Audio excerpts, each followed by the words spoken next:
ইংরেজরা একটা সুচতুর কাজ করছিল, তারা মুসলমানদের কিংবা পুরনো জমিদারদের যে জমিগুলো লাখেরাত ছিল, যেগুলোতে কর দিতে হতো না, সেগুলো আত্মসাৎ করার নানান প্রক্রিয়া শুরু করে। সেই লাখেরাজ ভূমি আত্মসাৎ করার প্রক্রিয়াতে যে দলিলগুলো টিকে ছিল, শুধুমাত্র সেগুলো নিয়ে তারা যাচাই বাছাই শুরু করে। ওই যাচাই বাছাইয়ের কারণে চট্টগ্রাম এবং সিলেটের জেলা প্রশাসকের এখন যে অফিস, সেই অফিসে এই দলিলগুলো রয়ে যায়। এবং এই যে প্রশ্ন আসলো, অনেক রকম আলোচনা সমালোচনা পর্যালোচনা হচ্ছে, এটার মধ্য দিয়ে নিশ্চিতভাবেই আমাদের দেশের ইতিহাস চর্চা এগিয়ে যাবে। আমি কি বলা যায়, এটাকে সব আলোচনা শুরুর আগে একটা মজার কথা বলি, শুরু করি যে এই যে শব্দ বিষয়ে আমি হয়তো একটুখানি উদার, এবং আমার বাংলা একটু অনেক সময় যেটা হয় যে একটু ছাড় দেওয়া বাংলা, যাকে বলা যায়। আমি চেষ্টা করি নতুন শব্দ নিতে বা সাবলীল গদ্য রাখার জন্য। সব ক্ষেত্রে এই বইয়ের বেলায় সেটা সম্ভব হয় নাই। এবং যারা বইটা ইতিমধ্যে কিনেছেন তাদেরকে আমি বলি যে এটাতে আসলে আমি নিজে ইতিমধ্যে এত সম্পাদনা করেছি যে পরের সংস্করণে হয়তো দেখা যাবে যে এর ভাষা আরো এক দফা বিশাল পরিবর্তন হয়েছে।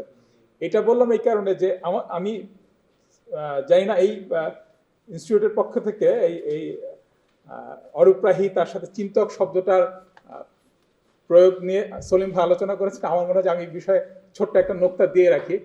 আমার কিন্তু শব্দটা পছন্দ হচ্ছে একটা বিশেষ কারণ, সেটা হচ্ছে যে শব্দ মানে খেলোয়াড় শুধু খেলক হবে না, খেলক হতে পারে না, সেটা বাংলা ভাষার বিশেষ ধ্বনিতত্ত্ব নির্ধারণ করে দেয়। এটা সবসময় আপনি নিচ্ছেন হয়তো সংস্কৃত থেকে, কিন্তু টেবিলের এই যে টেবিলের সাথে এর যুক্ত করেন, এটা আপনার বাংলা ভাষার অভ্যাস বা চলন অনুযায়ী হয়। এটা নিয়ে একটা খুব বিখ্যাত উদাহরণ আছে, সেই উদাহরণটা বরং দেই। এটা আমার ধারণা যে ভাষা নিয়ে যারা আগ্রহী তাদের খুব কাজে লাগবে। প্রমথ চৌধুরী, উনি একবার খুব রেগে গেলেন কারণ তার কাছে একটা পত্রিকা আসছে, সেই পত্রিকাতে দুইটা শব্দের ব্যবহার তার খুব অপছন্দ হয়েছে। এবং আমি জানি যে আপনাদের মধ্যে কারো হার্টের সমস্যা থাকলে এখনই সামনে নেবেন, কারণ এটা শুনলে আপনারা চমকে যেতে পারেন। উনি লিখতেছেন যে এই পত্রিকাটাতে একটা শব্দ ব্যবহার করা হয়েছে, সেটা হচ্ছে সাহিত্যিক। তো বলতেছেন এইসব অজ্ঞ লেখকদের ধারণা যে সংস্কৃত ওই সাহিত্য শব্দের উপরে বলাৎকার করলে সেটা নতুন শব্দ তৈরি করবে, সাহিত্যের সাথে স্নেক যুক্ত করে এটা সাহিত্যিক করছে। তারপর উনি ঘোষণা করছেন, প্রমথ চৌধুরী কিন্তু দেশের লোক না, বাংলা ভাষার আধুনিকায়নে চলিত বাংলার আজকের চেহারা দেওয়াতে একটা বিরাট ভূমিকা তার আছে। তিনি বলতেছেন যে বাংলা এবং সংস্কৃত ব্যাকরণ মতে সাহিত্যিক শব্দটা ভুল। আর তারপরে দু একটা বাক্য পরে তার বাক্যটা হচ্ছে এরকম, আর ভাষাভাষী শব্দটা শুনিলে হাসাহাসি করিতে ইচ্ছা করে। কিন্তু আমি নিশ্চিত যে আপনারা সাহিত্যিক শব্দটা সকলেই বহুবার ব্যবহার করছেন, এবং ভাষাভাষী শুনলে আপনারা কেউ হাসেন না। কারণ এই যে ভাষা এবং সাহিত্য দুটো শব্দকেই বাংলা ভাষা সংস্কৃত থেকে আসুক, বাংলা ভাষা তার নিজের মতো করে আত্মীকরণ করেছে, এবং এইটার যে রূপান্তরগুলো ঘটবে সেটা বাংলার নিয়ম অনুযায়ী, বাংলায় কোনটা শুনতে ভালো লাগে সেইটা অনুযায়ী ঘটবে। সেইটা আর আরবির নিয়মে, ফার্সির নিয়মে, সংস্কৃতের নিয়ম হবে না। এটা পৃথিবীর সব ভাষার বৈশিষ্ট্য। এবং এই কারণে চিন্তাবিদ শব্দটাও শুনতে যেমন ভালো লাগে, ওই একই কারণে আমার এই চিন্তক শব্দটা অপছন্দ হয় নাই। ফলে ওনাদের এই যে সাম্প্রতিকভাবে চালু, সলিম ভাই এসছেন সেজন্য আমি জাস্ট আরেকবার বলি যে প্রমথ চৌধুরীর ব্যাপক আপত্তি ছিল সাহিত্যিক শব্দটা নিয়ে। তিনি বলতেন যে এই যে সংস্কৃত শব্দের উপর বলাৎকার করে সাহিত্য শব্দকে সাহিত্যিক করা হচ্ছে, এটা সংস্কৃত ব্যাকরণ নিয়মে অশুদ্ধ। কিন্তু প্রমথ চৌধুরী বলছেন যে এটা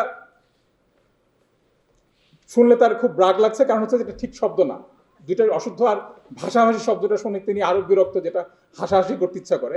আমার মনে হয় যেটা বাংলা শব্দের রীতি অনুযায়ী, এটা বাংলা ধ্বনিতত্ত্ব অনুযায়ী এটা এত শক্তিশালী হয়েছে যে পরবর্তীতে সকল সাহিত্যিকই এই দুটো শব্দই ব্যবহার করেন।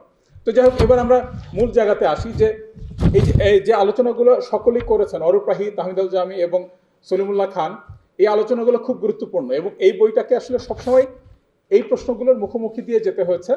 আমি অল্প কিছু আলোচনা আজকে করব, কারণ হলো যে আমার ধারণা যে এই প্রত্যেকটা বিষয় নিয়ে আরো দীর্ঘ ভাবার দরকার আছে, এবং এই বিষয়ে শেষ কথা বলার আমি কেউ না। এবং লেখক তার নতুন যে ভূমিকা লিখেছেন সেটা আশা করি পরের সংস্করণে যাবে, সেখানেও তিনি একই কথা বলেছেন যে প্রত্যেকটা বইয়ের একটা জীবন থাকে, সেই জীবনে একটা সমাপ্তিও ঘটতে পারে, কারণ নতুন গবেষণা, নতুন চিন্তা আসে। আমি সংক্ষেপে কয়েকটা বিষয় আলোচনা করি, যেটা হয়তো আপনাদেরকে কি বলে, আমি এই বিষয়ে বলছি যেটা কোনো মীমাংসা দিচ্ছি না, কিন্তু হয়তো হয়তো লেখককে আমি যেটুকুন বুঝেছি তার দিক থেকে কিছুটা ব্যাখ্যা সেটা সুযোগ করতে পারে। যেমন বাংলার সীমান্ত কি না, এটা একটা খুব গুরুত্বপূর্ণ প্রশ্ন, এবং আমার ধারণা যে সলিম ভাই এটা খুব যথাযথভাবে প্রশ্নটা করেছেন, কারণ বাংলা তো সত্যি আসলে সীমান্ত ছিল না। মুসলমানরা এখানে আসার আগেই বাংলা বিশ্ব বাণিজ্যের অন্যতম একটা কেন্দ্র ছিল, এটা খুবই সত্যি কথা। এবং সেন আমলে, পাল আমলে পূর্ব বাংলায় যে স্বাধীন রাজ্যগুলো ছিল তারা বিপুল পরিমাণে বাণিজ্য যুক্ত ছিল চীনের সাথে কিংবা অন্যান্য নানান অঞ্চলের সাথে, সেটার কথা এটা নিজেও বলেছেন। কিন্তু জগতে যে জায়গাটা কোনো কোনো বা অধিকাংশ বিবেচনায় কেন্দ্র, কারো কারো বিবেচনায় সেটা কিন্তু প্রান্ত হতে পারে, এটা আমি একটা সম্ভাবনা আকারে বলছি। কারণ এই বইয়ের মধ্যে একটা গল্প আছে, গল্পটা হচ্ছে সুলতান গিয়াসউদ্দিন ইওয়াজের। আপনারা হয়তো অনেকে তার নাম শুনেছেন। 1213 থেকে 27 বাংলার সুলতান ছিলেন। গিয়াসউদ্দিন ইওয়াজ তিনি হচ্ছেন আসলে আফগানিস্তানের লোক। তাকে দুই দরবেশকে তিনি একদিন রাস্তায় পেয়ে খাওয়ান, এবং সেই দরবেশ খুশি হয়ে তাদেরকে বলেন যে এই যে এত অসাধারণ মহানুভব একটা মানুষ, যে নিজের দরিদ্র থাকার পরও আমাদের এই দুই দরবেশকে খাওয়াচ্ছে, তাকে তো পুরস্কার দিতে হবে। তারপরে তারা তাকে বলছেন, তুমি হিন্দুস্তান যাত্রা করো, কেননা ইসলাম ধর্মের শেষ সীমানায় যে স্থান সেটি আমরা তোমার উপর ন্যস্ত করেছি। এই যে শেষ সীমা বলছেন ওই দরবেশরা, গিয়াসউদ্দিন ইওয়াজের জীবনের মধ্যে এই কথাটা আছে।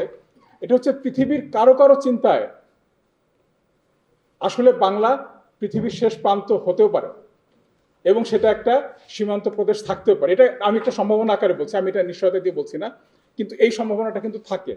ফলে আমি প্রস্তাব করবো যে এটা নিয়ে আমরা আরো ভাবি, এবং এই আলোচনাগুলো আসলে বারবার হওয়া দরকার। কোন কোন বিবেচনায় বাংলা কেন্দ্র ছিল, কোন কোন বিবেচনায় বাংলা সীমান্ত ছিল।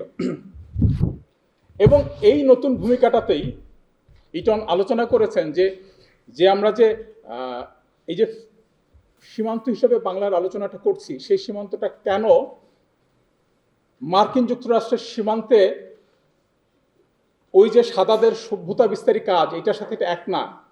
কারণ তিনি বলছেন যে ওই মার্কিন যুক্তরাষ্ট্রের ওই আলোচনায় একদল লোকে ধ্বংস করা হচ্ছে, এবং সেইখানে একটা ইউরোপের উপনিবেশ হচ্ছে। বাংলায় এরকম কিছু ঘটছে না। বাংলায় বরং ওই যে স্থানীয় মানুষরা, তারাই একটা নতুন সভ্যতা এবং সমাজ গড়ে তুলছে। তো ওই অর্থে তিনি এটাকে সীমান্ত বলছেন, এবং এই সীমান্তের ধারণা মার্কিন যুক্তরাষ্ট্রের সেই সীমান্তের চিন্তা থেকে পৃথক। এটা হচ্ছে ইটনের প্রস্তাব। আরেকটা প্রসঙ্গ আলোচনা হওয়া দরকার, সেটা হচ্ছে যে এই যে দলিলের কথা হচ্ছে, যে অল্প কিছু দলিলের উপর ভিত্তি করে এই বাংলার ইসলামীকরণের তত্ত্বটা দাঁড়াচ্ছে কিনা, এটা কি আসলে খুব পাতলা বরফের উপর দাঁড়ানো একটা তত্ত্ব কিনা, এটা কিন্তু খুব জরুরি এবং ভালো প্রশ্ন, গুরুত্বপূর্ণ প্রশ্ন। আমি এটা দিয়ে কোনো নিশ্চিত কথা বলতে পারবো না। ইটন যা বলেছেন সেটার ব্যাখ্যা যদি আমি করতে চাই, তাহলে সেটা দাঁড়াবে যে এই দলিলের সংখ্যাটা আসলে খুব কম না।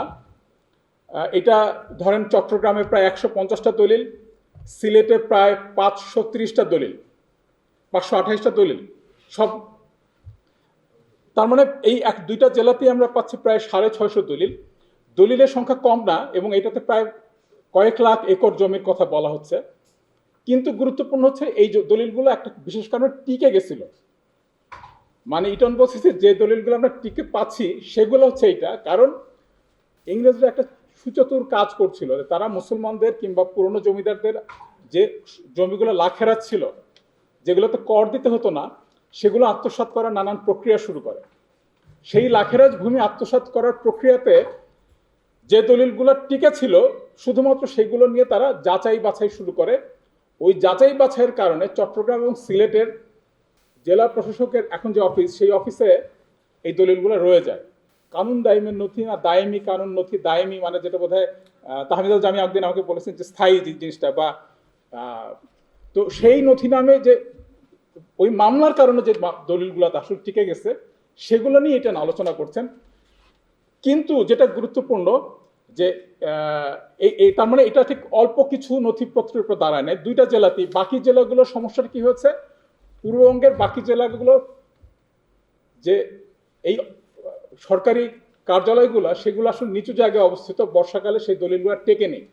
মানে মোঘল আমলের দলিলপত্র আমরা বরিশাল বিভাগে কি রংপুর বিভাগে পাইনি, এটা হচ্ছে ইটনের বক্তব্য। কিন্তু চট্টগ্রাম, সিলেটে এটা টিলার উপর অবস্থিত হওয়াতে শুষ্ক জায়গা, ফলে এই দলিলগুলো টিকে গিয়েছে।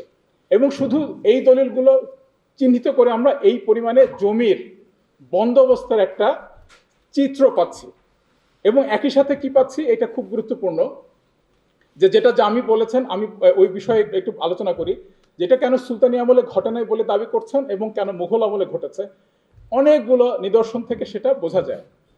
একটা বিষয় হচ্ছে এটা, মানে আমি কিন্তু এগুলোর বিষয়ে নিশ্চিত না, আমি বইটা থেকে যা জেনেছি, কিংবা আবু মোহাম্মদ হাবিবুল্লাহর বই, কিংবা এই যে মমতাজুর রহমান তরফদারের বই, তাদের বইগুলো থেকে যা জেনেছি সেটা থেকে আমি বইটার পক্ষে কিছু কথা বলছি। যে সুলতানি আমলে বাংলার রফতানি পণ্য ছিল প্রধানত বস্ত্র। মুঘল আমলে একটা নতুন পণ্য এটার সাথে যুক্ত হলো, সেটা হচ্ছে ধান। কিছু একটা নতুন ঘটেছে, যে কারণে ধান প্রধান রফতানি পণ্য হিসাবে বস্ত্রের সাথে যুক্ত হচ্ছে, এটা আগে ছিল না। তাহলে কি ঘটলো, এইটা একটা কিন্তু প্রশ্ন।